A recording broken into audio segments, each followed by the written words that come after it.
একটি ছোট্ট গ্রামে ছিল এক বাচ্চা ছেলে, নাম রোহিত। রোহিত ছিল খুবই নিষ্কলুষ এবং ভালো মনের, সবসময় দয়া ও সহানুভূতির সাথেই চলত। একদিন সে তার মা র সাথে মাঠে কাজ করতে গিয়েছিল। মাঠের মধ্যে হঠাৎ রোহিত একটি সুন্দর মধুর কলস দেখতে পেল। কলসটি ছিল নিখুঁত এবং তার মধ্যে ভরপুর সুগন্ধি মধু। রোহিত খুব খুশি হয়ে কলসটি তুলে নিল এবং ভাবল, এটি মা কে উপহার দেওয়া উচিত।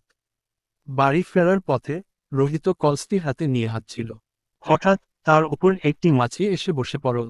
মাছিটি মধুর গন্ধ পেয়ে যেন একদম অস্থির হয়ে উঠল।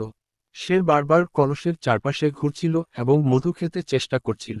রোহিত প্রথমে মাছিটিকে তাড়াতে চেষ্টা করল, কিন্তু মাছিটি সরে যাচ্ছিল না, বরং আরও বেশি ঘুরছিল।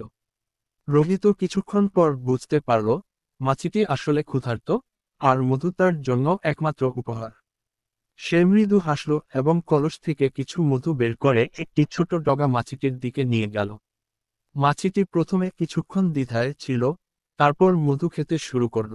কিছুক্ষণ পর মাছিটি শান্ত হয়ে গিয়েছিল এবং ধীরে ধীরে উড়ে চলে গেল। রোহিত হেসে ভাবল, এটা তো অনেক সহজ ছিল। মাছিটির ক্ষুধা মেটাতে আমি শুধু একটু সহানুভূতি দেখালাম। সে উপলব্ধি করল যে আমরা আমাদের ছোট ছোট সহানুভূতির মাধ্যমে বড় পরিবর্তন আনতে পারি। কলসটি নিয়ে রোহিত বাড়ি ফিরল, কিন্তু তার মনে যে শিক্ষা ছিল তা আরও বড় ছিল। সে জানত, পৃথিবীতে যতই সুন্দর কিছু থাকুক না কেন, সত্যিকার মূল্য সেগুলোর মধ্যে থাকা মধুর মতো সহানুভূতিতে।